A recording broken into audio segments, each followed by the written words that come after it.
Yeah, I'm ready, baby. Fate decided. Let's get this party started.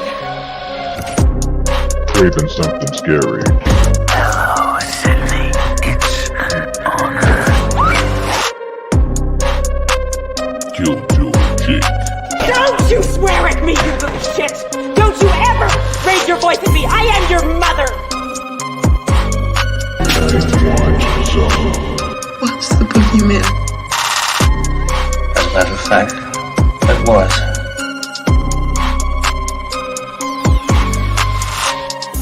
The collective has spoken.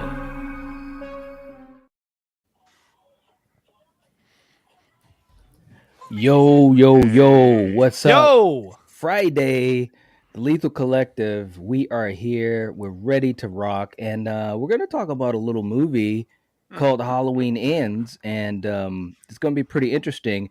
I want to first say a blanket hello to everyone in the live chat, but also a special shout out to Jennifer, who gave us a donation. And Fate, what was that donation again? Yeah, so Jennifer Armstrong, shout outs to you. $15. Congratulations on 1K. Hot take. Fate was right.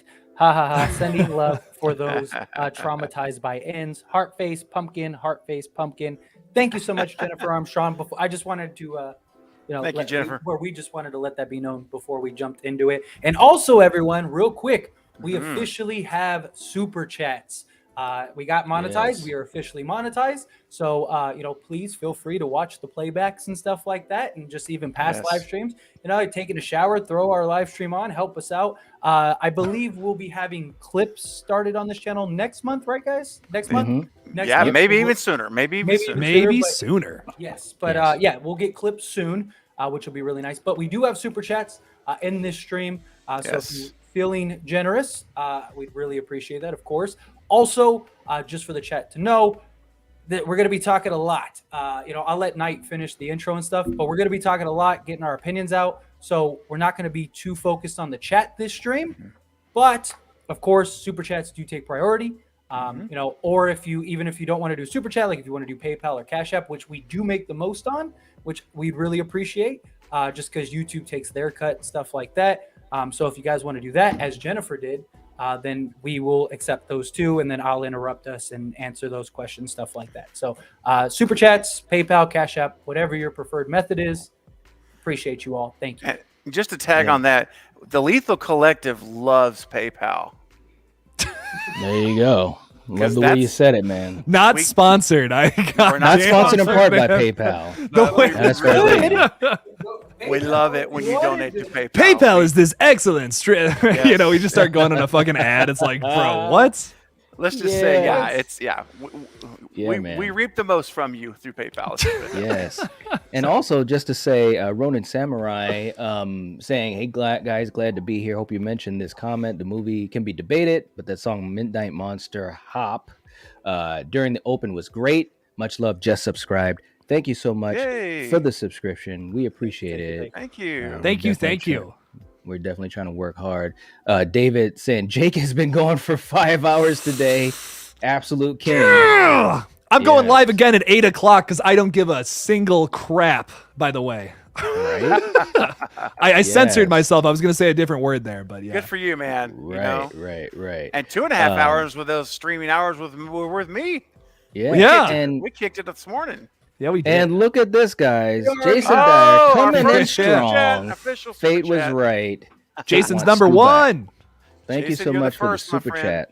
Yes, I am thank you so inevitable. much. Yes.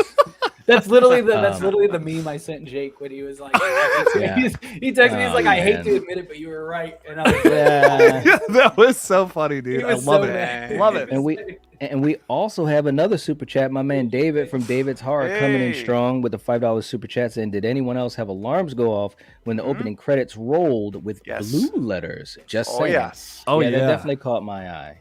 Yeah. And not only blue letters, but it's the same font as 3. Yeah. It's like actually the same letter font. Yes. I noticed that too. Oh my God, that is cool. You caught that. The Yeah, pumpkins were dope too. I kind of loved Yeah, the I liked how opening. they expanded and came in and stuff. Yeah. They got bigger every time. It was like, oh, Real okay, that was pretty cool. Real quick before we jump into like the Halloween talk, I just want to say, like, just to give people a little insight, like on like the Lethal Collective stuff. So like, I set up the monetization, I did all that stuff, and I fully expected like 90% of our live streams to get either demonetized or limited ads, and it was only like 4 of them. Because the things that we talk about on this channel, the clips you showed, like our language at times, all of that stuff, I was like, all right, let's see if we're ever gonna make money. And like all of them came on, and like all of them lit up green except for like I said, 4 of them. Which our last live stream ended up being limited ads, which I thought that was one of our like less tame. I thought that was one of our more tame streams. More tame. Like some of them, I know for a fact we were like going off the rails and just being like very unad friendly. Yes. They ended up turning green, so that was weird. But anyway, I just thought that was funny. It was probably all the live streams where I was going on the rat tangents, you know, how badly I wanted rats to be eaten in this movie. It was all the ones for trashing Halloween, or I was trashing Halloween. And look, Carrie's coming in with a $2 super chat saying fate was right, swallows pride, not rats. Sorry, Jake. Dang it. Well, not rats. Hey, listen though, when I saw the rats, dude, I was just gonna say that. I literally yelled in the theater. I've gotten so many messages about that today, and it makes me so happy. All the love to you guys. Thank you for thinking about me during the rats. I swear, when those first few rats came, I said, "Oh my gosh, it's going to happen." Two things hit me. Can I tell you something real quick? Two things hit me. The first one was the blue letters, the Halloween 3 Season of the Witch font, actual font. I said, "Oh my gosh, the radio antenna. This is happening. This is actually going to happen." Yes. And for half a second, dude, it had me. I'm like, "Oh Right shit!" there. I'm like, "Man." I said, "Here we go." And then the last thing was the rats. When the rats came out, I said, "Oh my gosh, it's gonna happen." I thought of Jake. I'm like, Jake is gonna get it. He's gonna be glowing on the live stream.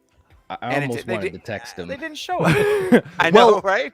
Gentlemen, I do want this brings up a really good point. We are starting the stream off with a non-spoiler discussion of the film, and then we're going to get into some spoilers. If the chat can also respect that until we get into the spoiler talk, we would greatly appreciate that. Yes. But the one thing I will spoil, is unfortunately no. Michael did not bite into a rat in this film. I know you have no idea how disappointed I am, but don't forget, Ghostface is in New York City this time around, gentlemen. And where do rats love to live the most? Subways. So you still got a chance. I'm saying it right now, gentlemen. Ghostface is gonna bite into a rat in Scream 6. It's gonna happen. It's fingers crossed, baby. Let's go. Oh my god, that is too funny. I'm recycling the meme. It's coming back. Dude, oh my god. You know what else is coming back? The power to crush the like button. Guys, the power is in your hands. You may not have a butcher knife or a kitchen knife, but you can slay the like button. We've got 60 people watching with only 30 likes. That means half of you have not hit that like button yet. So if you want to help this stream out immensely, take that less than 2 seconds and just smash it. Slay it like a Michael Myers like Michael Myers. And, I thought you were going to do that. Ooh, I almost went there. And yeah, man. Let's get these likes up to 60. Come on, let's do it. All right. Yeah, that should be easy to do. You have the power of hopes and dreams. Make our hopes and dreams. And just remember, there is still a bevy of fans of Nightmare on Elm Street and Friday the 13th. All they have right now for over a decade is hopes and dreams. Yep. With right, nothing. No movie. Nothing at all. Nothing. Nope. Okay, guys, let's start this thing off, man. In the beginning, oh shoot, hold on. Oh, guys, see him popping in. Jason comes in again. Halloween ends, deleted scene. Maya's rat lunch. I'm holding out, baby. Fingers crossed. Thanksgiving lunch is a couple of rats and a dog. That's different. Right, of course. Of course. Oh my god. And our buddy, Brandon, I've been Hey. thinking about you, man. I like scary. Saying my grandmother was right. The boogeyman was real. All right, man. Good to see you. Good to see you. And Eric's coming in. You guys are all right, man. Hey. The Bearded Entertainment with a $2 Yeah. super chat Thank you. saying super chats. That's right, man. Today's the first day, and you guys are the first. It's awesome. It's really appreciated too. We really we appreciate it so much, y'all. Seriously. Seriously. All right. Okay, guys. So where are we starting off? We talked about the blue lettering, the Halloween 3 font. It starts off. I mean, to me, it was really, really interesting because it says Halloween Night 2019. So it's already, a year beyond what we had seen in 2018 in Kills. What were your guys' thoughts in the beginning when they started off with this Corey character? Now I'll start with you, Jake, and then we'll just go around. Well, keeping it spoiler free,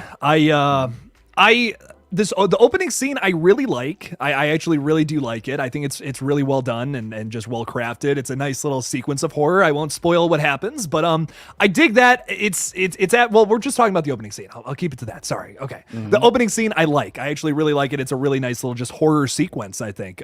It's set up really well. I'll give it that. It's upsetting. How about you, Steven? Yeah, I really pretty much feel the same way. I thought I was very happy with. Personally, I enjoyed the opening sequence. Let's put it that way. The whole opening of the movie I thought was good. I had no problems with it. It was shot well. I liked the look of it. I don't know what the look of it is. I know it's a flashback. Maybe that's what it was. I don't know if it was a yellow tint. Perhaps. Maybe that's just my own eyes messing with me. But it looked kind of. I liked the way it looked. Okay, visually, I thought it looked good, and I thought it was what happened was as horrific as they wanted it probably to us to feel. So terrible. Yeah. But it was good. It was executed. Yeah. Okay. How about you, Fate? Yeah, so like in my opinion, the opening was probably the best part of the whole movie. The first, even a little after the opening, like the opening sequence, like the first establishing moment, the 2019 part, and then the thing that it goes into. If you've seen the movie, you know what I'm talking about. Like I actually did like that part, and all that. But outside of that, I thought. I mean, they said it was. I mean, Jamie Lee Curtis said it was, every parent's worst nightmare. Like that's what it was. I mean, they delivered it. They did a good job building the tension. They did a good job of kind of building it up. Kind of left you like, what is going on here? And then you have the end result. So I enjoyed the opening scene. I thought it was well executed. So yeah. Okay. Yeah. I think the opening it took me by surprise. And I will say in a good way. I was really, really. I just didn't know how they were gonna do it, and I think they did a pretty good job. And it was, look, it got a reaction out of me, and you guys know what I'm talking about when it happened. And I was like, wow, I did not expect to see that. So, I think it was a great opening, and it set a tone, for that part of the story, which I thought they kind of needed to do. Now looking back on it, it's like you really need to go to that level to see how certain people will react to certain characters, which was a through line of the movie. Jake, what about you? Any other things that come to mind, whether it be if we want to touch upon characters? Obviously we'll get to Laurie, but if you want to touch upon Allison or anyone that you want to. Yeah, I was really disappointed with how a lot of the characters were directed specifically in this movie. It felt very off from the past two movies, especially. Like I could see these characters being portrayed this way if the events of the past two films maybe hadn't happened and they took it in a different route. But I feel like especially Laurie Strode was just very off in this movie, and it wasn't the performer's fault. I would argue. I think it's very much so the director. Like it felt inconsistent in different spots. Like in some places it was great, and then in other spots it was maybe not so much. It felt like they were taking a different direction. That to me screams the director just didn't know what he was doing, or just was a little more amateurish or something. And that's weird to me considering how much I like the past two films, which I don't know what happened with this one. I was mildly disappointed. And we'll get in. Well, maybe not mildly. We'll get into all of that in a second. But I was kind of not so big on the characters in this one. Okay, all right. And Steven, before I get to you, just to acknowledge my man Dan. Dan. Thank you so much for the $2 super chat. Dan. Saying the opening would have been great for an 80s slasher. You know, it's funny you said that, Dan, because I was thinking that too. It definitely had like an old school vibe to it. And I did appreciate that. It's so funny you said that because I heard someone else say that too on my stream earlier. And I was like, damn it, you're right. It did have like that old school vibe. But anyway, Steven, I'll let you jump in. Okay, I'll tell you what. I did a stream last night just to catch you guys up. We hadn't really talked, except for Jake. We haven't really talked. So last night, I did a stream for 3 hours of just about non-spoiler. I told Jake earlier, it was probably the most difficult stream I've ever done because trying to navigate this without spoiling something is really tricky. And it took a lot of thought on every word I say. And that's honestly, I'm so ready to get to the next section when we go to spoilers where we can just like let it rip. But for now, I will say this. The trailers and the marketing did not deliver the movie that we got. That's what I'm going to say. Number one. So if you were just a mainstream moviegoer, not like we are, where we're in every nook and cranny of everything. If you were watching that on TV and said, "Hey, honey, this battle is going to happen. It's going to be a big showdown movie," they didn't deliver that. And I think that part of the divisiveness of this movie is our disappointment is that it's not what they advertised. It's just not. All right. Yeah. It's a tiny piece of the movie. So very good. Yeah. No, I was gonna say that's a great point. Yeah. No, I think we need to keep that in mind as we're talking about this and as you're reading reviews. The worst thing you can do is set an expectation and not deliver on it. And when you're talking about marketing and advertising and TV spots, and you're painting a picture, and when you get there, you find out that big picture is a tiny little wallet-sized cut of a much larger print that's not what they told you we were going to get. That's going to cause people to hate the movie. They're going to be disappointed. And I truly believe that's a big part of the problem with the movie. Now, there's a lot of other things we could talk about, but I just wanted to get that out front while we're talking now early. And there's a lot more I have to say about characters as well. And I agree with Jake. I think the actors all did a good job, in my opinion. I never felt like someone was underacting. I thought they did well. I just felt the material they were given is where it gets dicey and it gets to be a little bit underwhelming for me. But not in the actors themselves. It's just some of the characters, but not all of them and not all of the time. But enough to bug me. Let's put it that way. Okay. And Faye, before I get to you real quick, Jen sent in a $2 super chat as well. Thank you so much, Jen. Much appreciated. Thank you, Jen. And she says, if the movie was set 4 years later, why was it 2019? Well, 2019 was just showing the introduction of Corey's character, and then after the events of what they showed there, then it was 4 years. 4 years from 2018. From 2018. So basically, the movie was set in 2022. Yeah. But Fate, what do you think about that as far as the marketing and as far as if you want to comment on that, or you can comment on the characters, whatever you'd like to do. Yeah. I agree. They did show quite a bit though in the trail, like in hindsight, in the trailers and stuff. They did kind of give away the movie as much as it is. And there's something there's two things that I'll mention once we get to the spoiler talk, but that I thought was interesting that I think is worth pointing out. But look, the characters in general,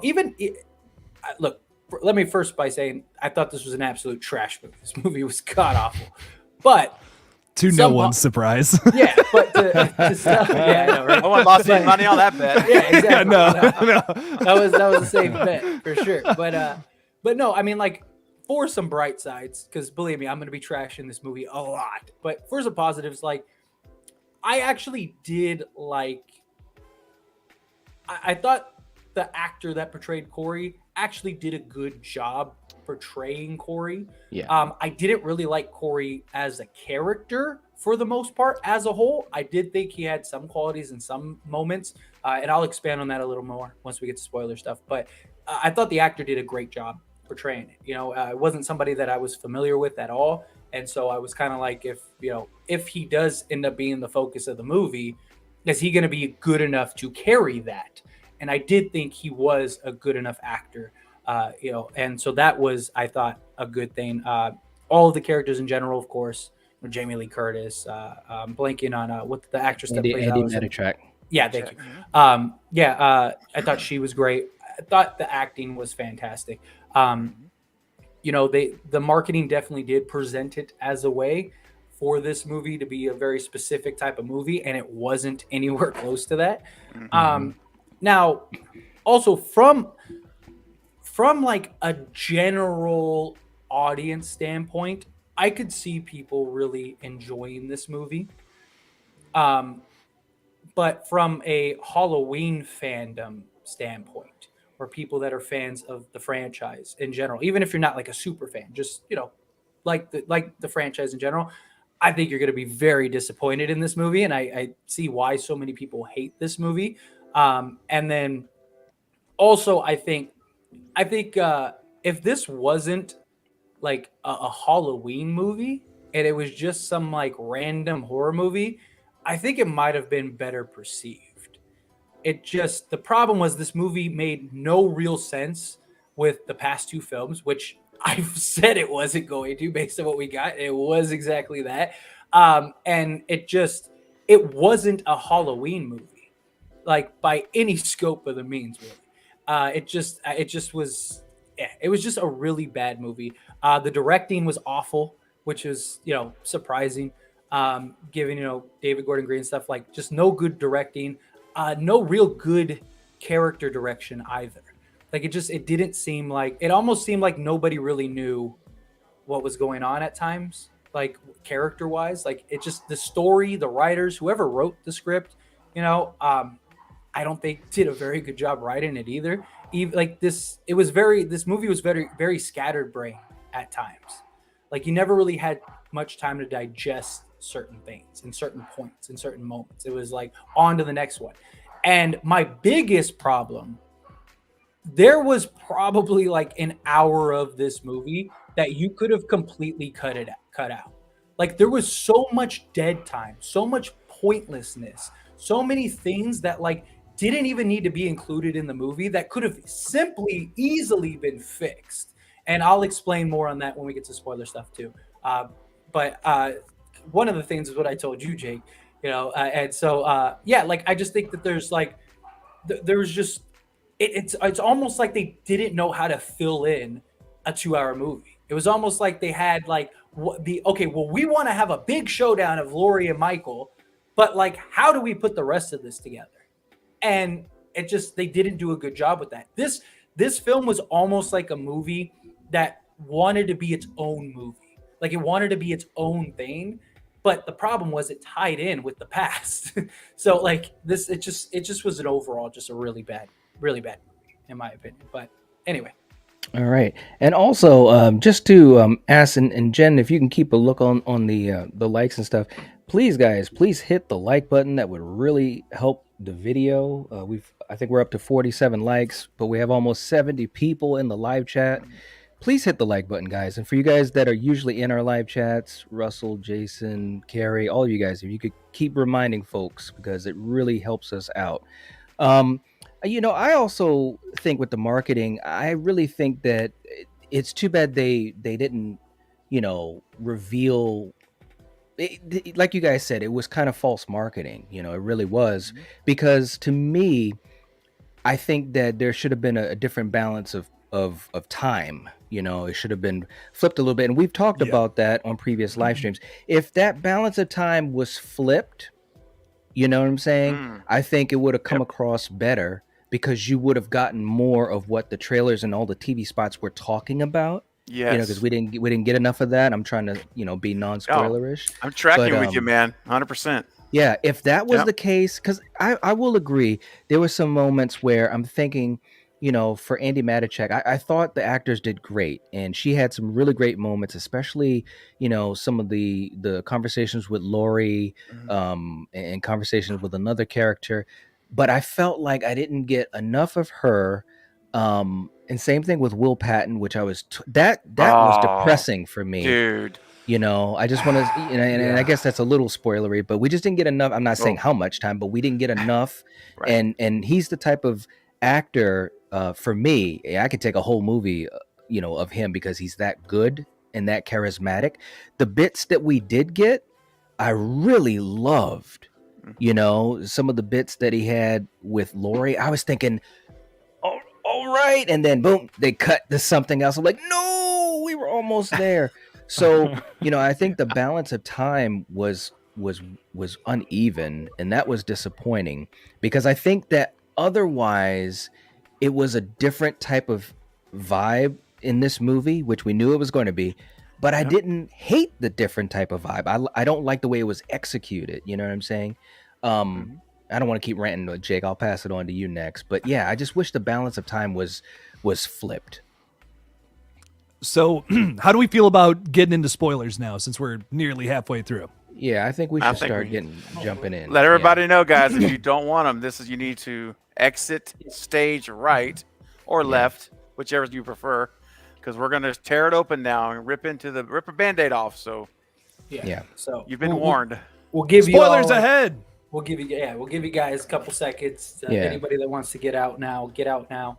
You know, if you do leave, hit that like button, subscribe to the channel. All that Yes, stuff. please. And if you don't leave, please hit that like button. Yeah, guys, we're way behind on likes. We have 70 We're- people in this live Jeez. chat, and we're like at what, 50 likes? 53. Like, come on, guys. That's it. Yeah. And for you guys that are with us, you know, usually with us, please remind folks, help us out. You know, you guys are the ones that make these streams possible. So definitely try to remind folks, hit the like. It's the easiest thing someone can do. It's true.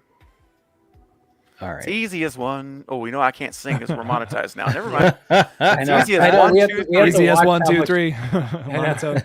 We have Exactly. to watch what we say and do now. That's true, man. That's right. We can't gotta sing, work man. certain adjectives we can't Yeah. say. Lots of stuff. Yeah. But it's Yeah. all right. You know what's interesting on my streams is that once I get about like 5 minutes in, then I'm fine. Like once I get to like 5, maybe 10 minutes in, then I'm just like, okay. You know, you can basically, at that point it's fine. But yes, but we are still a young channel, so we should be careful. That's true.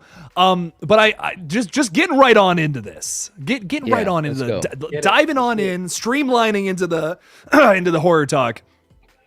I don't know. I was not big on Halloween Ends. I was not too big a fan. I don't know what happened. Like I genuinely don't know what happened in between the time from Kills to now. This is just an entirely different movie from anything else we've seen happen from point A to point B, and now point C is just fucking off the rails. I don't know. I feel like if he wanted to approach this franchise and do something entirely different, it would have been cooler if every single installment in this trilogy was like an anthology, like kind of like how John Carpenter wanted to do originally. And that's kind of seeming as if that's what he wanted to do with this last movie, but I just that doesn't make any sense. Don't promise us that you're going to give us the end to a trilogy when you're actually just starting a brand new story with this new film. I don't understand the concept for this film. I really don't get it. It's literally just Christine again, too. You might as well just put on the old John Carpenter movie if you want to watch this story, but better. Hot take. I just really did not like this movie. I was pretty disappointed leaving the theater. All right. How about you, Steven? Okay, so I've said this many times now. Well, a few times. It's a tale of two movies, and it seems as if you had one group of writers that really wanted to write a tragic love story, and then another group of writers that really wanted to write a Michael Myers ending, and they came together and just threw their scripts together and said, "Let's try to make it one movie." And here's the way I've been telling people, in my opinion, there's two ways you can look at this movie. If you want to enjoy it the most, and you've already heard Fate and Jake, I think both have already touched on this tonight. If you treat it as a standalone movie, forget the past, forget any mythology of Michael Myers, which I don't think they did well. We handled that well at all. We'll get to that later. But treat it as its own movie. Don't call it Halloween Ends. Call it, Corey's story or whatever. The Corey story. The Corey story. And honestly, I really mean this. If I watch it, and I've done this, I've seen the movie now 2.5 times, halfway through it, third time now. If you detach that history and mythology, it's not bad. It's actually a decent story. You got a guy, because we're talking spoilers, you get a guy who's bullied, who's, he's Yep. and he's going through all those emotions and effects. And there's this legend of this old killer, this legend That's right. killer who's been gone. Well, he stumbles upon him in the sewer, and I mean that's really a fun story if it was just a movie, like standalone movie. And then guess what? The old legendary dude comes back to kill again. I mean, it's a great story. I would love the movie like Season of the Witch, and I think David was trying to tell us with the opening credits. We're in for that kind of vibe. He was telling us non-verbally with those Season of the Witch fonts. Great. So, yep, I believe it. I think that, guys, to me, that's the way to most enjoy the movie, in my perspective. Now, if you ask me the other question, last thing I'll say, and we'll get to, I know because we want a lot of time. So, the way that, unfortunately, though, what the movie's supposed to be is the conclusion of a trilogy and a definitive wrapping up of all these characters. And unfortunately, if I look at it through the lens of that, I find myself unfulfilled and scratching my head on many, many choices. So I'll leave it there for now to share the microphone. But we'll come back. I'll share some more specifics on the next round. Okay. All right, Fate, how about you? So yeah, I mean, overall, again, this is just a really bad movie. I mean, Hawkins served no purpose. You didn't even need him in the movie. Same thing with Lindsay. You could have completely left him out of the movie. Michael Myers, even like you could have left him out of the movie. You literally could have left him out of the movie. You didn't. It was you a didn't side need him, character. You didn't need him. I don't even think it was that. He had like 3 scenes in the entire movie, like literally. And then the whole he killed 2 people? 2. Yeah, he killed 2 people, and it was in tandem with Corey. And then he gets the shit kicked out of him by Corey, who was getting beat up by 100-pound kids soaking wet. I know. All this stuff. And it gets this it was like they didn't know what to do with this movie. It was like they didn't actually have like a story. It was like they almost were doing this on the fly. And we're like, oh yeah, like that sounds good. Like, yeah, let's add that. Let's do that. Like the Corey, again, it would have been such an easy fix. Like you had a 4-year gap. Why couldn't Corey and Allison just have already been together?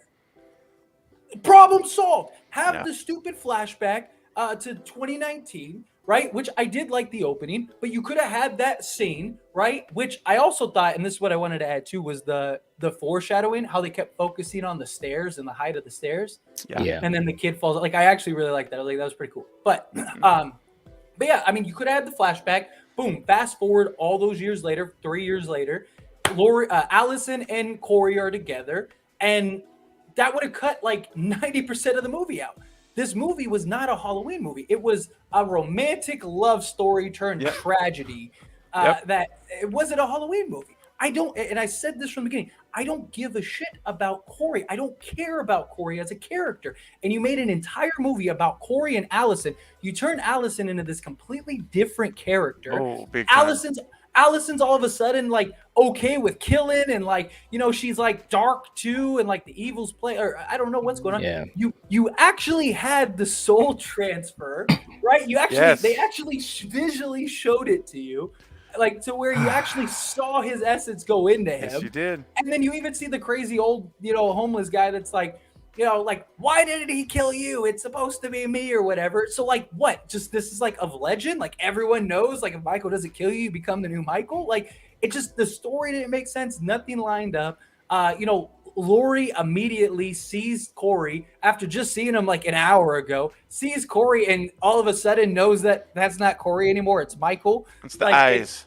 She says later that it's the the eyes. eyes, that she saw his eyes and stuff like that she saw Michael's eyes and stuff. It just was a terrible direction to go. It was a terrible delivery.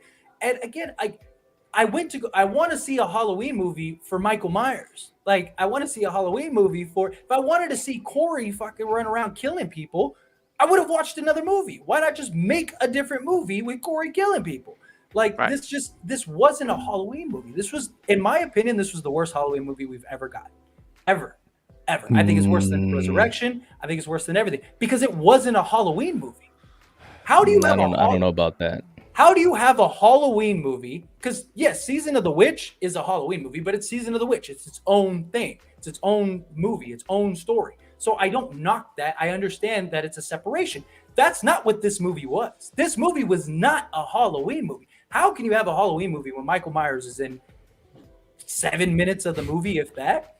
You have the end scene, the big showdown that you hyped up, which they spoiled. They spoiled the entire end scene in hindsight, which we thought they wouldn't do. And guess what they did? You saw the entire ending you saw in the trailer. So they ruined that. That was so quick and so fast. Right? Like it was so anticlimactic. Like nothing about this movie was good. There was not a single moment in this movie that was good. I did like that they gave him a conclusive ending, though. I am glad how they ended. I was wondering too, man. I didn't know if they were really. I didn't know they were really going to do it, but I do agree, though. I think that excuse me. The balance of the time was just way off because the characters, it just didn't have enough Michael. You know, we were afraid of that. You know, he had 2 kills. We were hoping that he was. What did we say? We were hoping he was going to get like 5 or 6, something like that. I think like 5 or 6. You know? And when Corey brought the asshole cop, I will say this though, man. There's a lot of assholes in this movie. They deserved it. You know what I mean? So that was kind of cool. But that's kind of what they rested their hat on. Like that the stupid gimmick. Every person that died was just an a-hole. Like none of the important characters died. None of the characters we care about died. Like we don't care about some punk kids. Like that's true too. Were we happy that they died? Sure. What I thought was going to happen is when that first guy, when Corey, baited him into the sewer, and we talked about that as well.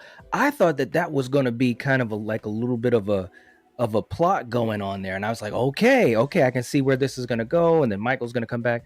But that's not what happened, Right. And also, real quick too, we do have a $10 super chat coming in from Ronin Samurai 95. Thank you so much. Thank you. We appreciate that. How do you guys feel about that song at the beginning of the movie, Midnight Monster Hop? Do you think it's possible to do a trilogy where you write all 3 films before releasing the first movie? You could write a trilogy, all 3 films before releasing the first movie. I'm sure there'll be a lot of revisions that you make. What do you guys think? I think it's possible to do it though. I absolutely think you could have a trilogy lined up, before the actual movie comes out. I mean, obviously you're gonna, change things there and there, but I mean, a lot of like writers and stuff, like in movies today, they'll have at least an outline for sequels. Like they won't write entire scripts for it, but they'll at least have an outline. Yeah, an outline. When the movie's done, this is the direction you could go. Which I think you could do for an actual movie. Have an entire script written for both, and for all 3, and have the direction. And then I mean, obviously, if it doesn't happen, then it doesn't happen. But if it does, it does.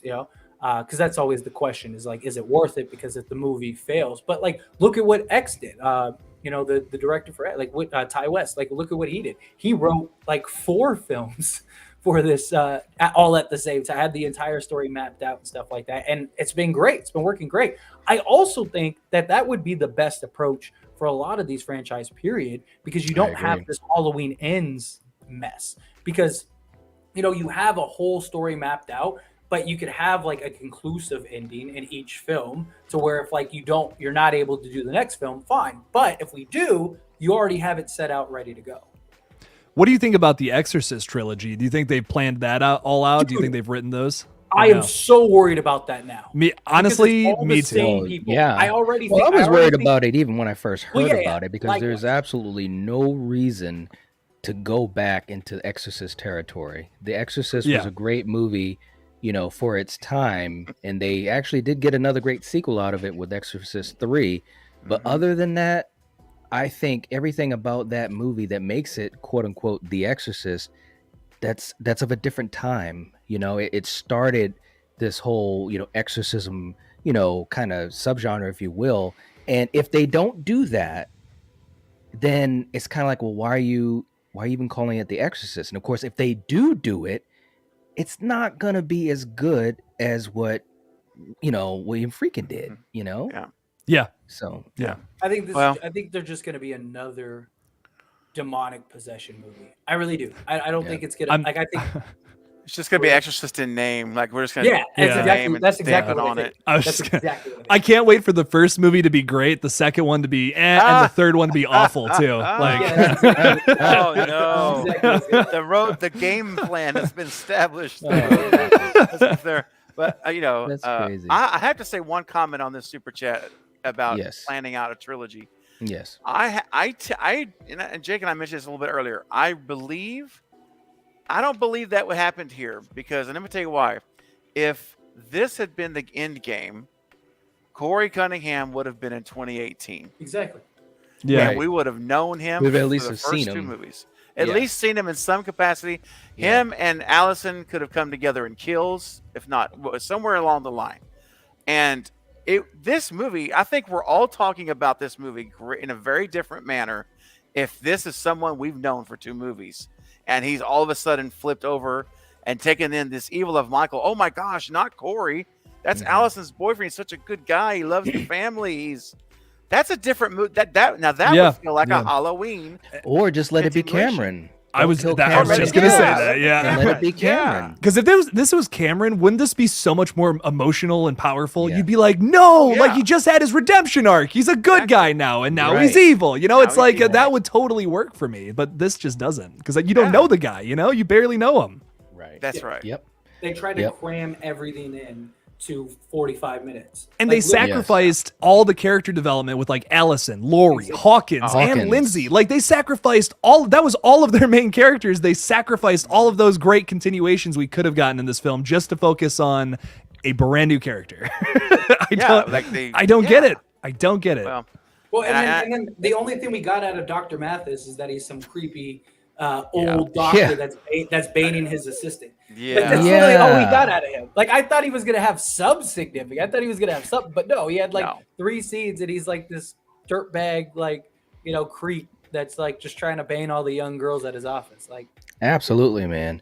But Ronin Samurai, thank you again so much for the super chat and Midnight Monster Hop. Yeah, it was a pretty cool song, interesting song. Caught me by surprise. Did me too.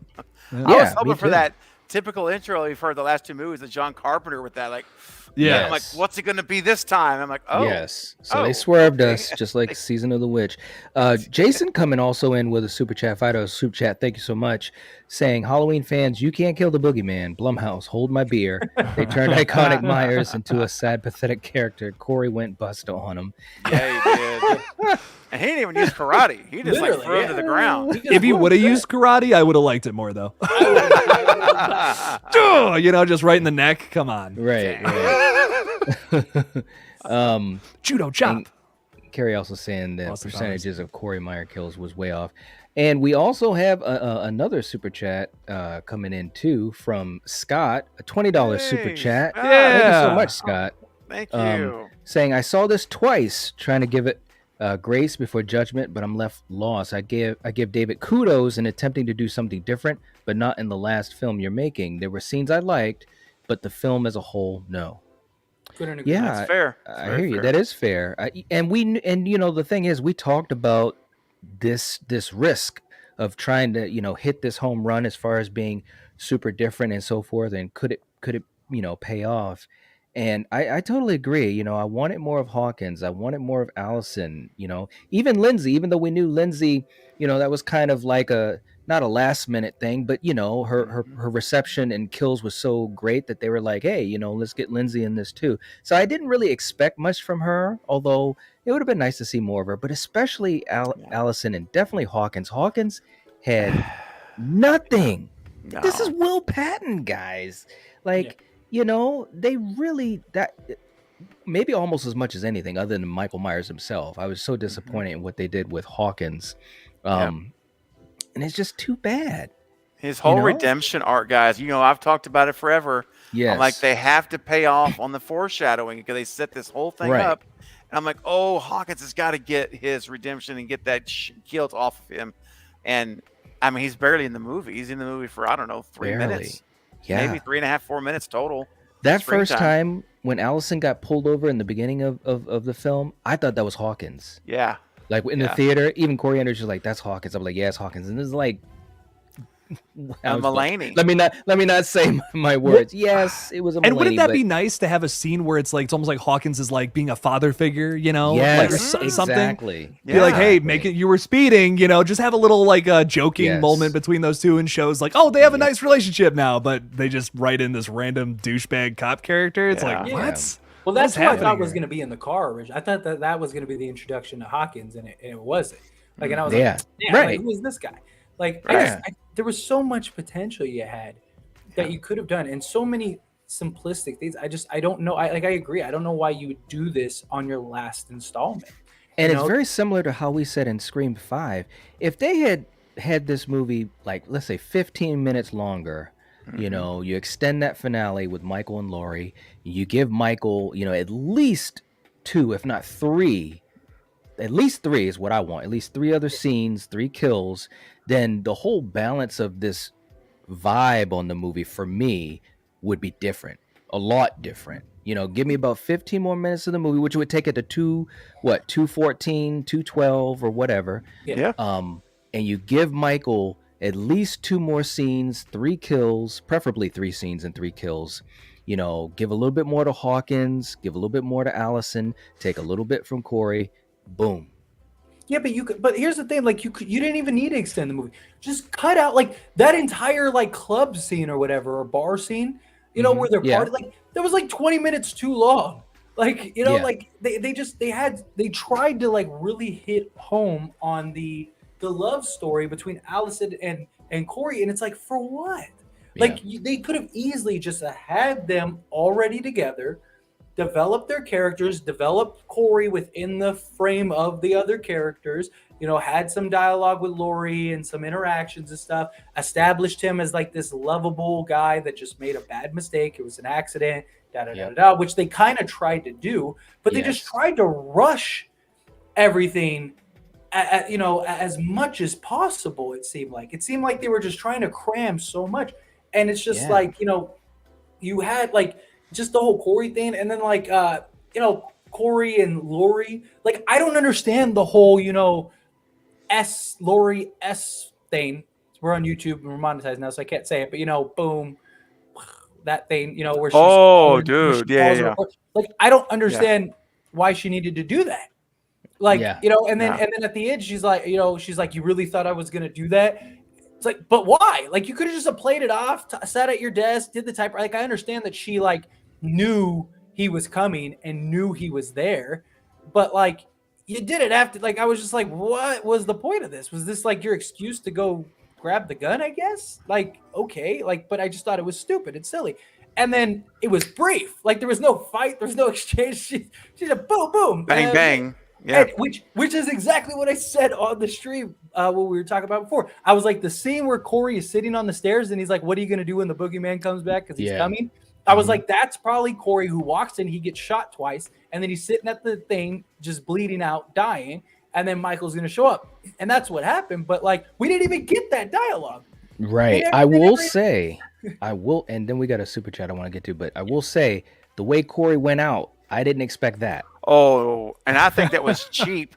I was so didn't expect that. disappointed by that. I'm like, are you kidding me? I thought it was gonna, you know, well, I'll get to that too. All right, but Scott, thank you so much for the super chat. Thank you, We Scott. appreciate it. Thank you. Yes. Hollywood coming in, Hollywood guy with $5 super Right. chat. His question is, do you think John Carpenter now sees the error of his ways because the new director almost ruined Halloween? We need a new movie ASAP. Next year. Let's go. Let's get a film now. I actually think they should just keep making movies. I really do. I hope they do. I don't think they should, even with all this bad. Because here's the thing: like, if they were smart, they would do a movie. Like, if they could. I mean, I don't think you'd be able to turn it around next year, but like in 2024, if you made a new movie, I think you would make a ton of money, because you're gonna have so many people that are gonna want to know, like, is this movie gonna be as trash as, you know, David Gordon Green's, or is this gonna be different? And if you hit on that first movie, now you got another like 3 or 4 movies. If I was them, I'd get a movie up immediately. So I know this won't happen, and it will probably never happen, but I can dream as a little tiny fanboy. Could you imagine if John Carpenter comes back, just one more Halloween movie, He does it. He writes and directs it, does the music just one more time, and he closes out his career with that. Hey, he said he loves money. Like that was his big thing about all this stuff. I mean, you offer him a fair amount of money. I actually think he might. I really do. I think if you throw like just one movie. I'm not talking a whole trilogy. I'm just talking one movie. Like that would probably make more money than any of the Halloween movies we've seen, which is insane because they're all like $200 million. Like you could probably hit up John Carpenter, be like, hey, we'll give you $20 million to just write and direct the next film. I actually think he'd say yes, and you're gonna make that $20 million back by just having him write. With the name alone, of course. Yeah. It's his return to horror after not making a movie in this long. Like, come on, that would make a shit ton.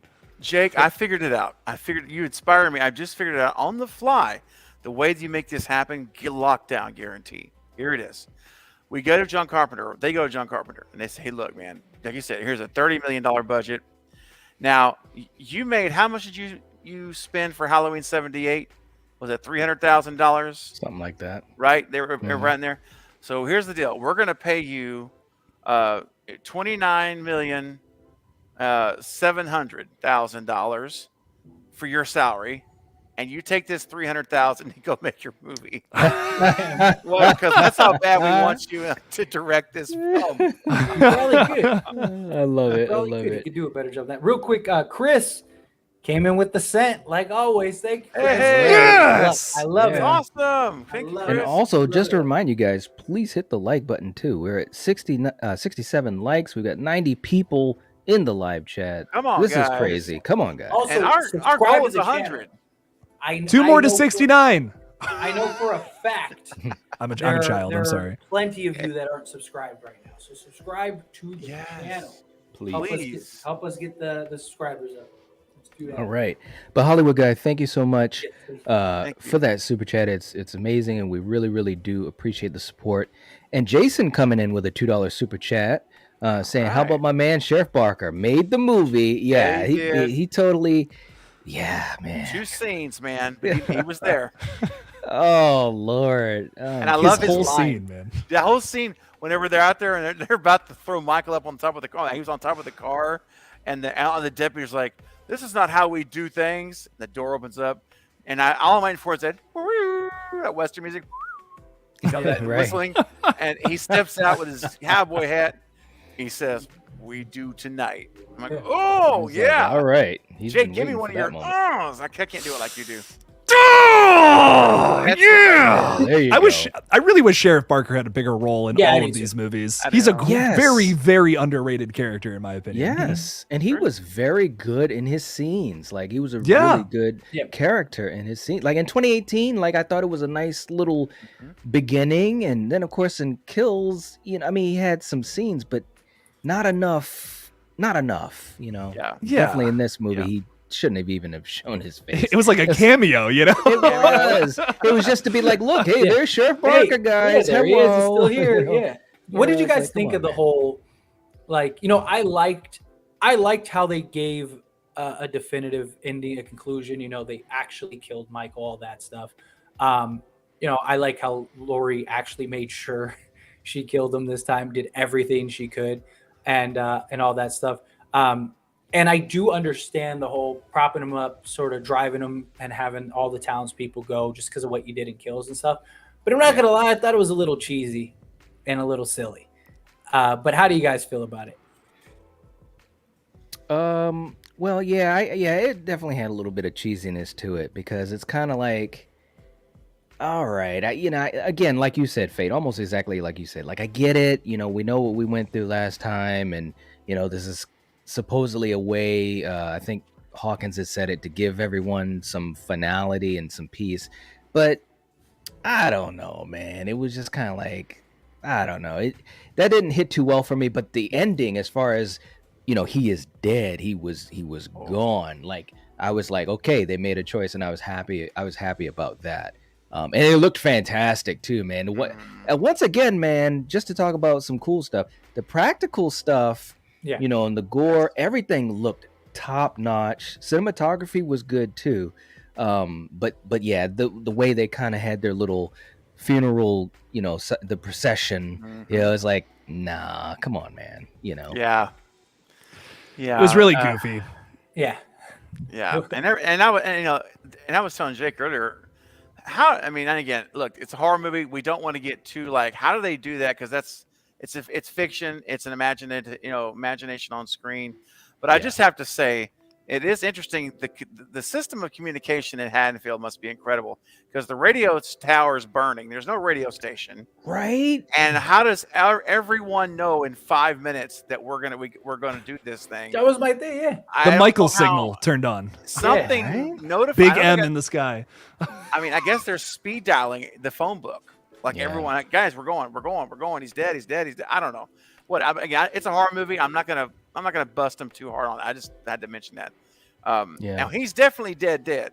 I mean, is he is gone? David Gordon Green, Halloween returns. He's gonna come back as a little like sludge monster with a little butcher knife. Come on. They're just gonna say it wasn't him. It was somebody. Well, no, that's the thing though. They were smart. It was Corey's body. And that they did it when he was unmasked. And I thought I'm like, thank you. Because if they'd have thrown someone in there with the mask, oh my God! Right, that's what we talked about that as a possibility. Yes. Yeah, right. But he was unmasked, so it's James Jude. So I was glad for the finality as well. But I will say this: the alternate ending. Now, I mentioned this earlier on the stream with Jake, and it was something I want to share real quick with you guys. I don't know if you're familiar with what the alternate ending was on the other test screening, that they changed it and they did reshoots to get the ending we have now. But the original ending, which is one I actually prefer than what we got in the movie, and it is where Michael still gets killed. So Laurie kills Michael, but after killing Michael, check this out. Remember how we saw that evil transfer into Corey through the eyes and the whole flashbacks and all that stuff? He goes into Laurie. The evil goes into Laurie herself, and the movie would have ended with her moving into isolation, locking herself up in her small house by herself to keep herself confined so that she would not kill others, so that the evil could not act out through her. And that's how the movie would have ended. It would have been a very dark ending. And I don't know, guys. I personally like that idea because I love her. Look, I love seeing her win, but the thought of that evil being within her after all these years is a tragic, dark ending, man. It is a tragic, dark ending, and those endings usually they hit harder. They stay with you longer. I would have been interested in that too. Yeah. And thank you, Scott. We really appreciate it. We really appreciate it a lot. We do. And all of you guys for your support. This has been a very, very fantastic stream. But what do you think? I'll throw this out to you guys. What do you think the future of the franchise is going to be, if at all? I'll start with you, Jake, and we'll go around. I mean, to me, I don't think they can do the requel again. And I feel like this phase is now kind of on the down, the whole requel thing. I think we're starting to come out of that. I think we'll probably go back to remakes soon, like just in general. And I feel like Halloween is, of course, going to jump on the hype train of whatever is going on with the times. I will probably get a remake next, is my guess. Well, like a remake of the original, but obviously something is different this time around. We're gonna take it in some kind of different angle because you can't just remake the movie and do the exact same thing again. Like that would suck. Don't do that. Yeah. We all know, we've learned from the thousands that sucks.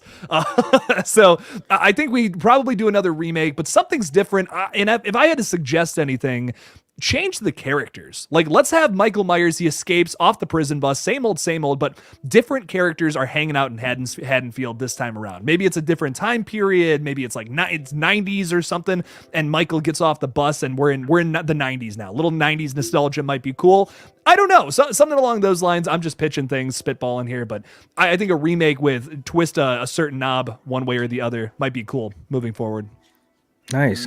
And Steven, before you go with their thank you for that reminder, Carrie. We appreciate that so much. Thank you. And also Tiger Man said, I just subscribed. Thank you so much. We really appreciate it, and welcome to the channel and the community. Officially, Yes. That profile Tigra. picture is metal as awesome. fuck. Thundercats, man. That was one of my favorite characters, man. Tigra. All right, so Steven, how about you? Yeah, man. So I do think it's going to probably be a new incarnation of Michael Myers. I think it's going to be.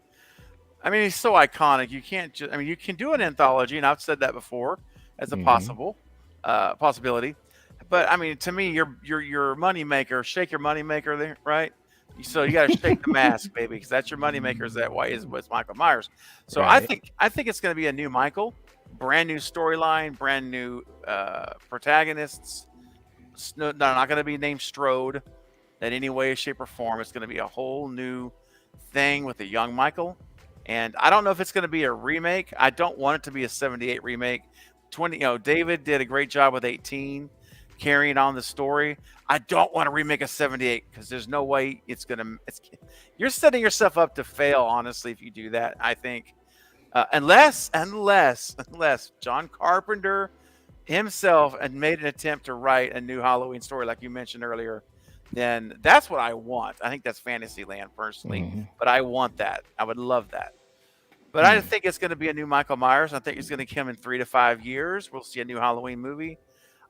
I think it's entirely possible we'll get a new Halloween movie before we get another Freddy movie. Still, I wouldn't be surprised. I think we get a new Halloween movie in the next 2 to 3 years. I really do. 2 to 3. Wow, I really do. impressive. I mean, if they're smart, they will. 3. Yeah. Yeah. I mean, because why not? I mean, this trilogy made so much money. You have all these people in their feelings right now, and why wouldn't you, if you were some other studio or something, say we need to go, let's do this, let's make this happen. So I think they either do the remake route or they just tell an entirely new story. Yeah, they'll have Michael Myers and they'll just tell an entirely new story. But I do so let's say John Carpenter does come back. Would you want him to do a continuation of part say 1 and 2? Or would you want him to do just a whole new fresh story? Yeah, I think so. He would be Whole the new guy to be fresh. able to do that too. Yes, I think. Yeah. I think so, man. Interesting. He would. I would be all over. Man, can you imagine the streams when we're sitting here talking about Carpenter writing and directing a new Halloween movie? Dude. Oh my god, dude. I mean, we got Cronenberg doing that right now, which is awesome. Cronenberg had a new movie this year for the first time in fucking forever, and then he's got another one next year, and yet another one coming after that. Isn't that crazy? This guy's an old man, and he's a horror legend. He's coming back doing all these horror movies. It's awesome. So, I mean, it would be the equivalent of us saying Wes Craven coming back to do another Nightmare movie, like a brand new or anything for anything, a new Wes Craven movie. Period. It'd be incredible. So, oh man, what I wouldn't do. Yeah, I know. Right. Man. Yeah, and also we had another super chat that had come in. I thought I saw down there, and it was from Hollywood Guy, $5 super chat, saying one more thing. So Laurie is not Michael's sister. Since when wasn't he her brother in the whole franchise? Not in this timeline. Yeah, they basically took away the whole sibling angle from Halloween 2 in 1981, and that followed throughout the rest of the franchise. They basically followed right after the events of 78, where she was not Michael's sister. Yeah. So, but thank you so much for the $5 super chat. We appreciate that. Also, that they really hit home on that in 18. There was an entire line about it where they said somebody made it up on the internet, and then even in this movie, they made a joke about it, Michael and Laurie should give everyone what they really want, just get together, or something like that, something along those lines. Which I thought was funny. I guess. But thank you so much for that super chat, man. We really appreciate it. And Dante also was saying no one's talking about Nick Castle being one of the party goers. Yeah, Nick Castle had his moment. He did. And I was like, He had as much screen time as everyone else. He had as much screen time as Michael. Almost as much as Michael. I know, man. And what about that picture we saw with the eye dive jacket and all that, man? We were going deep with those theories and possibilities and speculation. I know. Well, here's the thing. There was a lot cut out of this movie. I know that there was a lot that was shot that we did not see. Yes, and I that think is true. His underwater stuff, they obviously didn't make it. You know what else got cut? was all of the Glass Hill footage. They filmed Glass Hill footage, guys, and that was going to speak to Corey's background. It was going to give us insight to where he was after that night in 2019 to help us understand maybe his mental state, like where he's. But they cut all that out, so we lost all that background on Corey as well. Yeah, but the problem with that was like he wasn't crazy. He was a good guy that just had an unfortunate accident and then just had a run in with Michael. Like they tried to make him this wimpy, like quiet guy, right? That changed. Like he was this happy, bubbly, kid who had an unfortunate accident, and it changed him from that to like this quiet where he's just avoiding people. He's working for his uncle or whatever, and just like to himself, trying to be this just quiet, shy guy, I guess. And then, the only reason he was corrupted was because of Michael's transference. Michael transferring the thing to him, and then which again I thought was stupid, and and then trying to do the same thing with Lori. So does that mean? So that kind of actually raises a question, because like you had Lori like with Michael's staring, like they're locking in each other's eyes, and he's like choking her out, and she says, "Just do it already" or whatever. Like, did she mean kill her? Or did she mean just give me your evil? Because also, if you think about it, when Allison comes in and snaps his arm or whatever, she says, "I'm not going to let it happen to you too."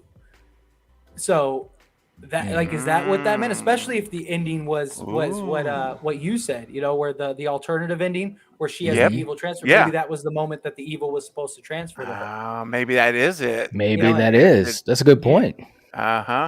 And also, don't forget, when she's writing her memoirs at the very end, her computer, she makes, or somewhere, I think it was at the end, where she says, "Don't let him inside." And then she changed it to "it inside." And then she changed it to the evil inside. Yeah. And then and something else no one has said yet, I have to mention this. At the very end of this movie, David replicates the 78 ending with shots of the house, the old scenes where things happen. Yeah.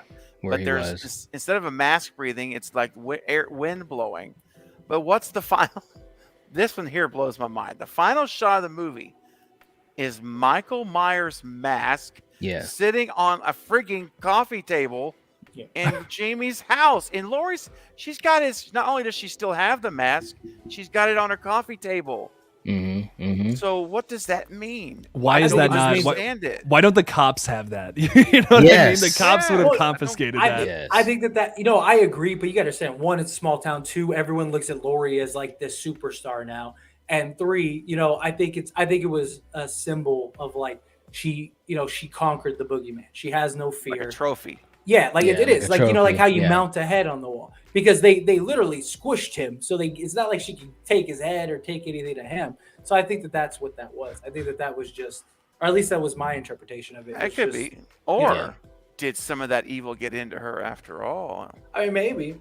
Yeah, maybe. Oh, no, man. Maybe. Probably not. Probably not. I mean, just the way it ended, because they were all happy and stuff like that. Like, I just still think the ending was way too happy. Like, way too happy. I couldn't believe it was so happy, man. Listen, baby. I literally thought bodies were going to be falling from the sky, and Michael was going to be having a party, and we didn't get into that.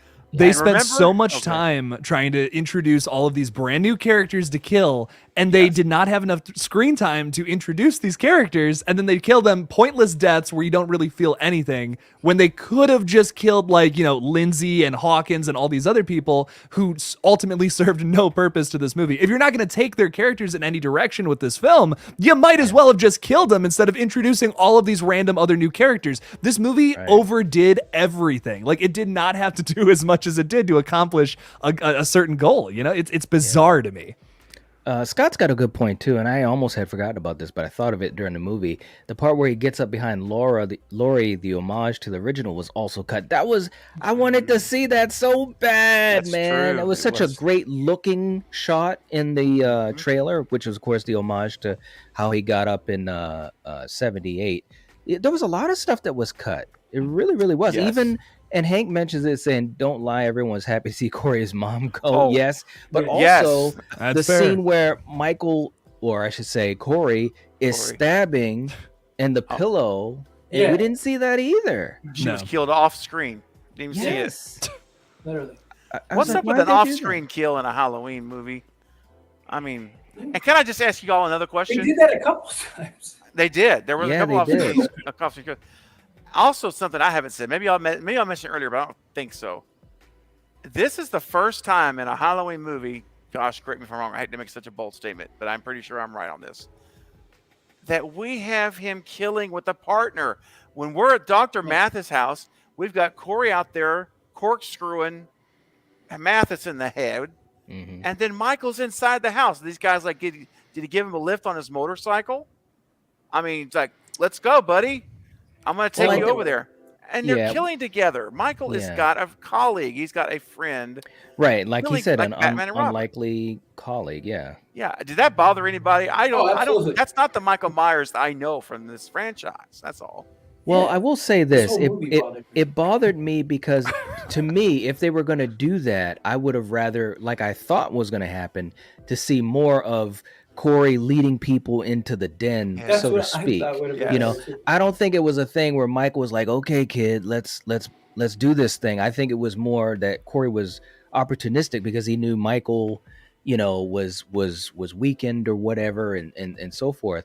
But yeah, it bothered me because they only did it in that, well, technically that one scene. The other scene is when he led the asshole down into the sewer, which was good. I liked that. And I was like, when I first saw that, and it was still early in the movie, it was like 40 minutes in or something like that. And I was like, okay, this is how we're gonna get, you know, some Michael action, you know, and he'll come back out and do some more stuff. But that never happened. Were you gonna say something, Jake?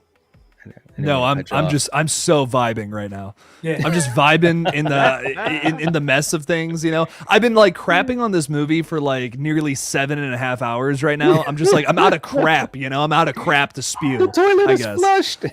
I have overfilled the toilet, so I'm just kind of like, all right, I got to clean this up now, you know. Oh man. And also, we didn't. What up with that face in the wall? Yeah. We never got an explanation on that face in the wall, which No. is I don't know what that was about. Like the either. cop even says, "What is this?" What like, is he even this? like Right. yeah, he Yeah. even looks at it. They he's like, point it out and it goes nowhere. Yeah, Yeah. I don't know. Yeah, it's like, what the hell's going on, man? They definitely Jeez. changed the ending. Like, They- I feel yeah, like there's a yes, lot of yeah. setup to an ending that just didn't happen, you know? Yeah. Carrie said in the sewers, Michael did do the Get Up homage night. Yes, he did. Yeah. Hey, look, But he didn't eat Ja- a rat. He didn't eat a rat, but I gotta say, man, James Jude, he's all right, man, because it takes a lot of core strength to do that movement. He looked pretty good at it. He really did. I loved it. But was can I ask great. another question about Michael in this? When he brings Mulaney down there to get killed, that first kill, Yeah. did it not bug you a little bit to see the paraplegic Myers, where he's like, you know, he's kind of like he's got. I Yeah, can't he was do all it, like but humped like this. He's like and, humped over, kinda- like his arm Yeah. he can't move. And then like he's perfectly fine. Like an hour later. Yeah, That's I'm like, what what I is like going on? What I like so much about this version of Michael Myers is that even though he's old, he's always been badass still. You know what I mean? Like, it doesn't matter. That's not even a factor Right. when it comes to No. him. And it's like you kind of forgot about that until this movie. And then now it's just like, okay, well, he's just It was just Yeah. Made odd. him completely useless. Yeah. Completely And then useless. Corey sits there and holds Mulaney and he says, "Show me, teach Yeah. me, or show me how to do it." Show me how to do it. Well, And he's here's just, and you know, I don't know. And then after that, he starts shaking. Michael. yeah, Like that's he's what I getting, wanted like, to ask. Energy's coming back from killing. That's what I'm Right. guessing. Now it's an interesting thing. You know, you could look at it kind of cringy as well, the way it was done. But to me, they didn't really go with that as much as I would have liked. Like if they had gone with that a little bit more and then brought Michael in for that extra 10 to 12 minutes, I would have been okay with it. Like what did you guys think of that? Jake, he's like the big sigh. I'm like, yeah, like everything you're suggesting, I'm like, that just sounds so much better than what we got. It's Anything like would have been better. I'm just like, I just feel like they should have sat down for a week and fixed this. You know what I mean? Like a week's worth of this would have fixed it. I just feel like, you know what I mean? Like a week's worth of just sitting down, talking, figuring this all out. And then I think every little problem would have just made a little more sense. Oh, hey, you know, all those characters you introduced, you don't do that. Just use these characters instead to kill. Maybe don't focus so much on Corey, balance the story a little more between these two big things. Like, why else did we set up everything else in the past two movies? Right. I'm left with so many questions still. And this movie spent so much time trying to focus on other things that they just didn't answer the questions I still had from Kills, man. I'm like, I don't understand what I would love to be a fly on the wall when they were writing this specific movie. Like, what happened? I would love to see everything that went down. You know what I think studios should start doing is having test screenings of the overall script. Because they do it for like, you know, the Raw movie and stuff like that, but just let people hear. Because the problem is that, like, you know, like these test like everything from the test screenings to you know, pre and post, all of them ripped apart this movie. I mean, all we've heard from the moment they did test screenings that that this movie was total dog shit. But the problem is like you've already filmed the movie and everything. So it's not like you can go and spend another $100 million to go refilm it because it's terrible, you know? And so it's something I've always wondered, like, why don't studios do like a test read, you know, have, you know, multiple groups where you just go over the script and maybe you even act out some scenes and stuff like that. And then just have like people do the same thing and then get some feedback and see like, okay, well, maybe we could change these things. Maybe we could change this thing. Because like this movie, if you would have just like fixed like a handful of things, this might've been an actual good movie. Actual good movie. How is David Gordon Green's Halloween movies trash fate? Have you seen any of them? Have you not watched them? You know 2018 isn't trash. I like 18. 2018 was great. But Kills was trash, and this was like this is this was trash set on fire. Let me ask you this though: does this movie make Kills better for you or worse? Yeah, Halloween Kills is a better movie than this. No, but like, does this movie make it better or worse? Like retroactively? Oh, this movie makes Kills worse, absolutely. But like, that's what I thought, but I was just curious. Yeah. If I separate the two, because like it served no purpose to Kills. Like it was its own movie. Like the only real tie-in to Kills was Laurie explaining in the beginning. Outside of that, like they didn't explain anything. And Kills was so open-ended. We didn't get answers for anything. And it's just like, yeah, I mean, I think this movie tarnished all. Like, I didn't look at Kills as tarnishing 18, but I do think Ends tarnishes the entire trilogy. I really do. I think it makes every movie it definitely tarnishes Kills for me because there's so many things that are set up about the other characters in that film that you thought it was all gonna go somewhere in Ends, and it just doesn't. They throw it to the wind. And that to me is like, it's just so much wasted time, which from Kills. I feel like you could have, because that didn't go anywhere, you could have just done something else. You know, I don't know. That's just bizarre. Yeah. Real quick too, we've got another super chat coming in from Ronin Samurai saying, "What do you guys want out of the Friday the 13th movie next year? Also, you guys are awesome. Thanks. Thank you. We appreciate that. What I want out of the Friday the 13th movie is I want them to respect the mythology, learn from the past mistakes of that franchise, learn from the mistakes of this movie. You know, it's a tricky thing to do, you know, when you have a franchise that's been around so long, either of these two franchises, Friday or Halloween, but there's ways to do it like 2018 did. You know, 2018, I think, had a good balance. One thing that my brother said that made a lot of sense. 2018 had a good balance of having character development, having the killing, and having enough of Michael's mythology being respected and him being in the movie. That's what you need. You have to have a balance of it. And any time a movie has tried to kind of bump the mythology or do something really left field or try to over explain things, it usually ends sour. And that's almost true for any franchise I can think of, whether it's Nightmare, Friday, Halloween, Hellraiser, Chucky, Leprechaun, Candyman. If you move away from that mythology too much without something to give it foundation and let it stand on its own as a good thing, it usually falls apart. Yeah. Yeah, that's perfectly said. I think, especially with Friday the 13th. You know, with Halloween, there's a bit of a mystique to it. You know what I mean? There's this undeniable, like, you have all these questions about what is Michael, like, what is all that? What does all this mean? And you don't want to really answer that. But with Friday the 13th, it's all laid out on the table. You know what I mean? You know exactly what Jason is, exactly what he's what he's all about. And you don't have to mess around with that, I don't think. So, in my opinion, there's one word they need to just write down 1,000,000 times, and it's simplicity. With Friday the 13th. Just keep it simple. Just give me a slasher film with Jason killing people, modern feel, and just give me some awesome practical effects, and I will be happy. They don't need to, like, inject all of this social commentary and stuff into it. That's just not, this is just not the franchise for it, especially not Friday the 13th. You know, I can see it working with Halloween, but Friday the 13th, nah, just keep it simple. Those are the best Friday films. Don't need to reinvent the wheel. Absolutely. That's right. But, like, to kind of, like, tie it to, like, what Knight was saying, too, like, I'm actually surprised with 18, like, how well they did 18. That like each of these movies got worse. Like, you know, it's like they didn't, I don't know if they just didn't plan to do more movies or expect it or what, but it's just like, it seems like they were doing 18 and then that was it. But the problem was 18 clearly looked like there was more to it than that. So they had to have known they were at least doing kills.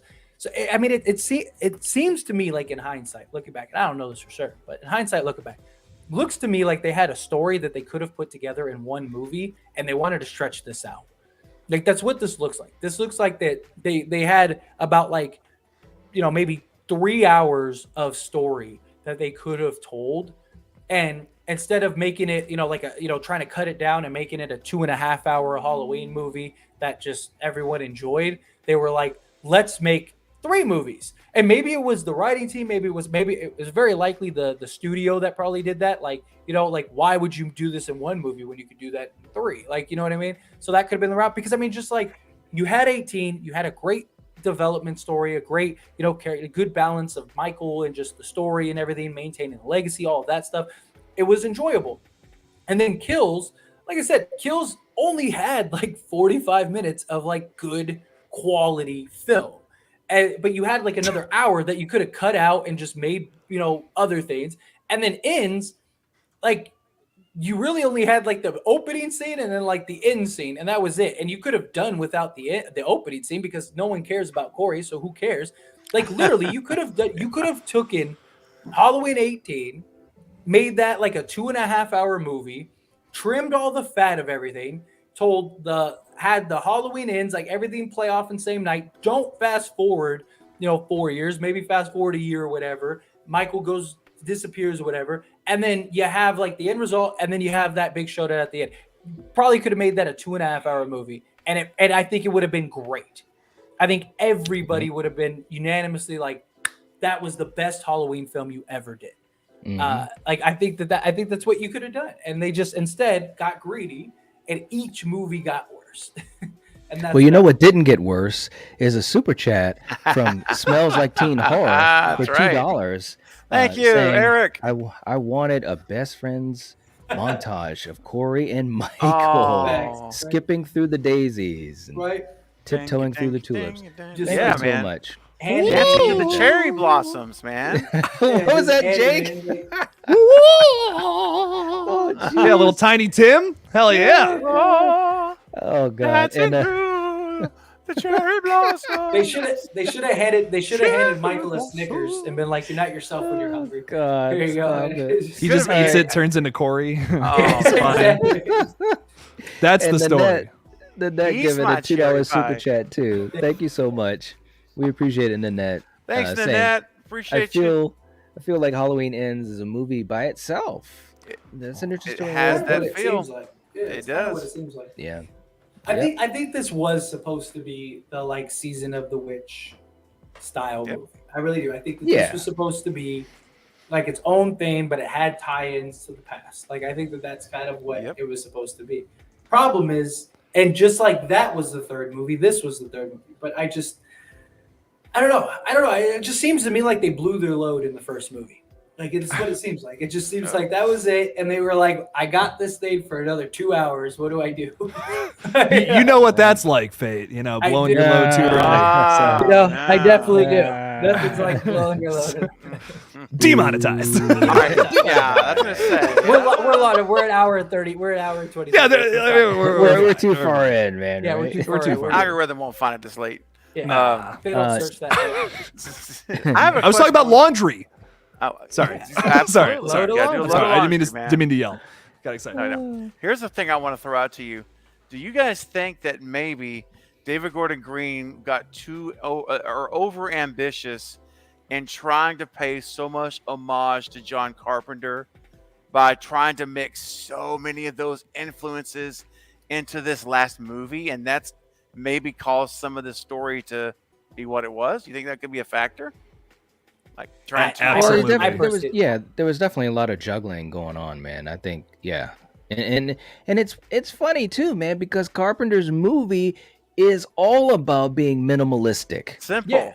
It's simplistic. You know, so it's almost like you're a student, but yet you're missing some of the lesson. A big part, probably the most important part of the lesson. Like when people watch Halloween 78, and there are a lot of people that aren't big fans of it because of the fact that it's very simplistic and it plays almost more thriller-like rather than horror-like. There's not a lot of blood or killing, you know, and it's very slow burn-like. But of course, for those who enjoy it, and I think, well, I'll just say for those who enjoy it, that's the magic of it.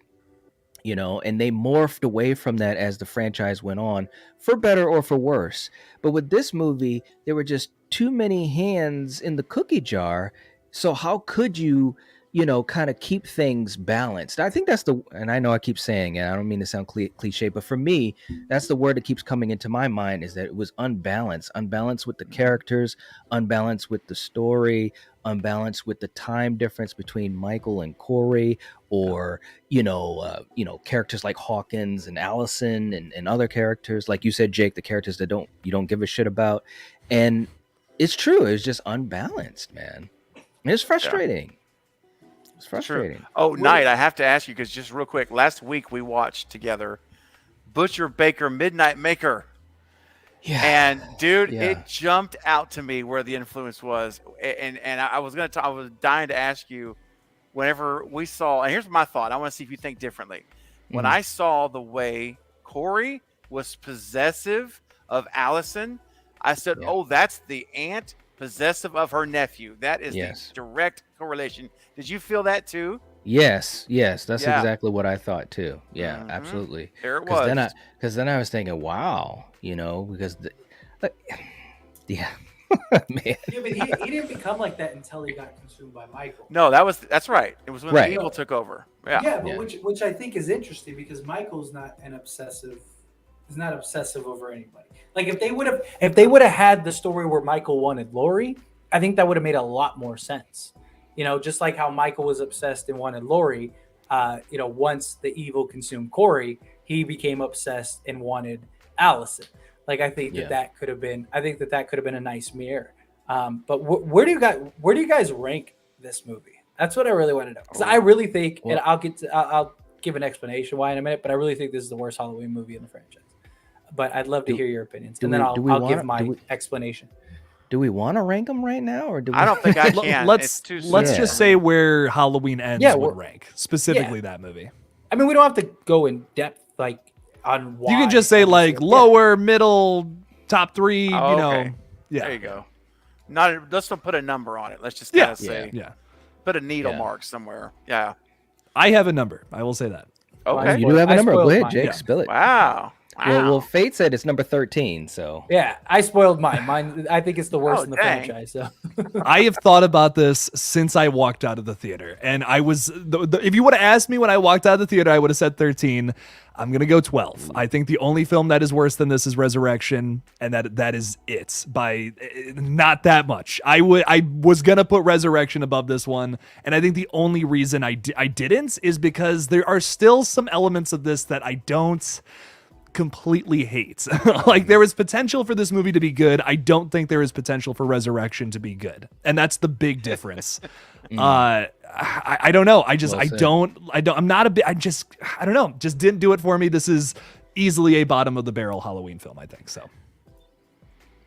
Well, for me, it's definitely better than Resurrection. And actually, you made almost the same point I was thinking of, Jake, because with Resurrection, they went down a path that you couldn't come back from. There was no way. Like if some of these things we've talked about had happened a little bit differently for Ends, like the balance of it and stuff like that, or had this character be in it more, whatever, it would have been an okay film, maybe even a good film, But with Resurrection, you were just in something that was just way too, you know what I mean? Yeah. For me right now, and I'm still absorbing it because I've seen it, the most recent of you guys, and it's still like, even as I was talking in my live stream, I basically went from my live stream to this one, so it's still kind of being absorbed. I don't know, man. It's definitely no higher than the middle of the pack. It could be in that bottom third, but I'll be honest with you, it's better than Resurrection, and I think the zombie movies are an odd thing for me, and I did rank this on my channel last year, all the movies including Kills, but the zombie movies are really odd for me in that I like some things about them, but I hate a lot of things about them. You know what I mean? So Yes. Yeah. so like I said, I think this is in my, this is definitely middle to bottom middle of the pack for me. Yeah, I'll just leave it at that as I continue to gather myself. How about you, Steven? Man, this is tough. I mean, I've been saying since last night, talking about how I'm gonna answer the question. I'm gonna answer a different question first. So, like on a scale of 1 to 10, how do I rank? How do I feel for me personally? Halloween Ends is as a movie, and I've been saying that I'm coming in about a 5. I'm like right at the middle, and if that's with me considering it being a standalone film, which I know it's not. So everyone don't freak out in the chat. I know it's not a standalone movie, but I told you guys earlier, I have the ability to flip a switch internally in my eye through my lenses, and I can pretend this is a standalone movie, and I can actually appreciate that. So that's why I give it a 5. If I'm considering it, thank you, Ben. Thanks, Ben. Thanks for subbing. We really appreciate you. Absolutely. If I'm going to rank this, scale of 1 to 10 in terms of a Halloween trilogy ending point, I'm going to probably rank it lower. I'll say I'm going to go under 5. Now, to answer your question, where does it rank in the franchise for me? I will tell you this. I will watch this movie before I'll watch The Two Zombies and before I'll watch Resurrection. So there's at least 3 films I rank lower than this one. At least. Honestly, that's probably about where I'm at. It's probably going to come in because after we revisited that Thorn trilogy 2 weeks ago, yeah, it kind of stirred up some old feelings in me, that nostalgia. Yeah, and I'm like, you know what? I kind of like these old movies. They have a charm about them, and they've got Donald Pleasance. And they got Donald Pleasance, dude. Yeah, man. And you know what else? They have Michael Myers for more than 10 minutes. Yes. And 35 seconds of screen time in a 1 hour and 51 minute movie. And you know what else they have? They have Ronin Samurai saying that he's thoroughly enjoying the stream and will be making sure to subscribe to anyone I have not already. Rock on. Thank you so much. Really We Thank appreciate you. that. Thank you. Awesome. We really appreciate you supporting our individual channels too. Yes. Thank you. Everybody too. Everybody. Yes. But I think look, the reason I think this is the worst Halloween franchise or Halloween movie in the franchise is because this wasn't a Halloween movie. Like at least as bad as Resurrection was, at least it had Michael. At least Michael Myers was in a majority of the movie, and it had the kills, had the classic kills, stuff like that. I can't rank, as bad as, was it Rob Zombie 2 or whatever it is to most people, things like that. At least it had Michael. At least it was a Halloween movie. This was a Corey love story. That's what this was. You didn't get Michael Myers till the end, and he lasted 15 seconds. Like they made Michael Myers completely useless and redundant.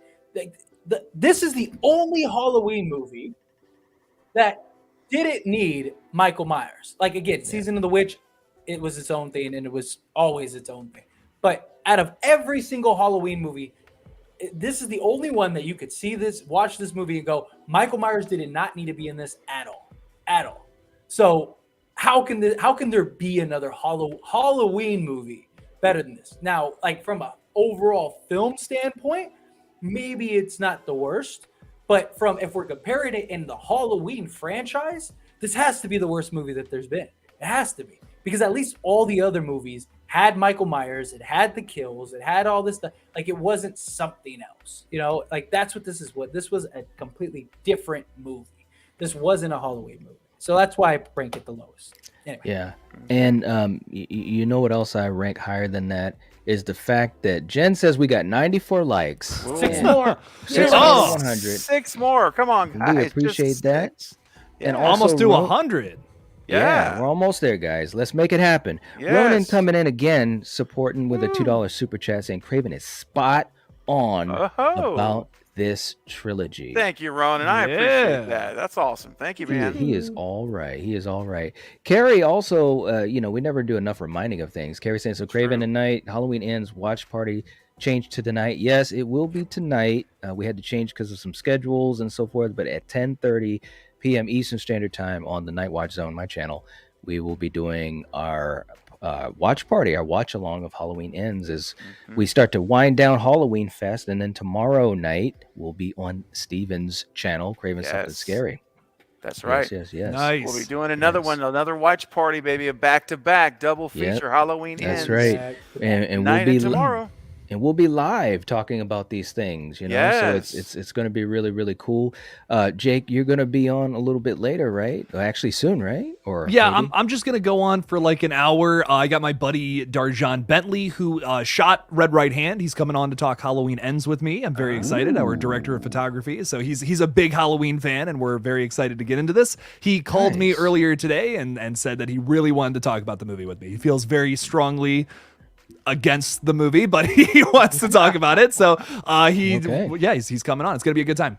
Yeah, very cool. And Jen saying 98 likes, 2 more. We Yes, just hit we're it. almost there. We just And hit we it need right now. 2 more. We need Yay! two more subscribers to get to 1040.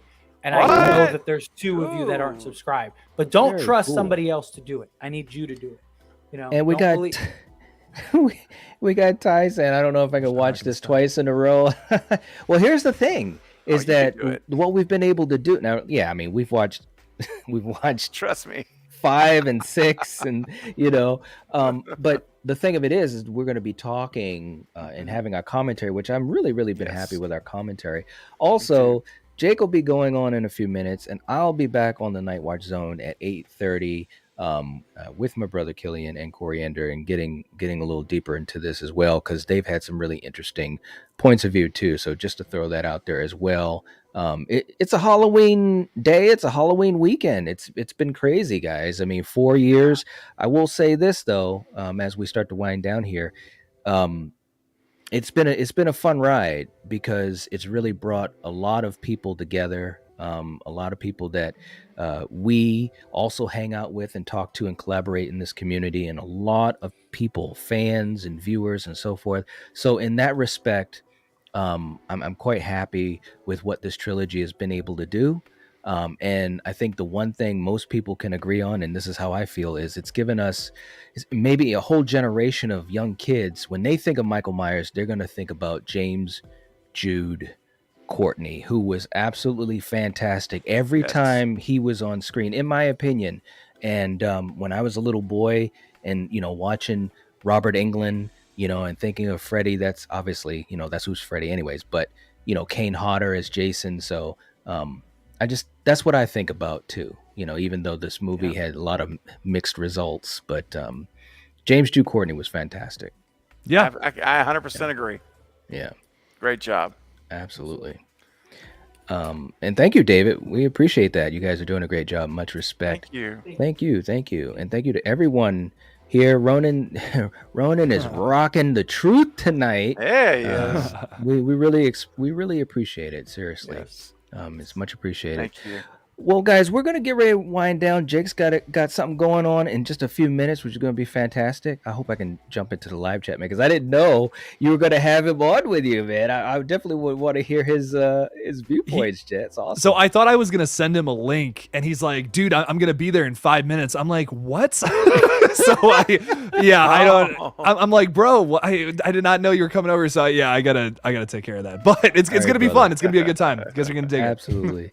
Carrie, thank you for putting the community post on for the watch party tonight. It's gonna be a blast. We're gonna be rocking and rolling. Coriander's gonna be there.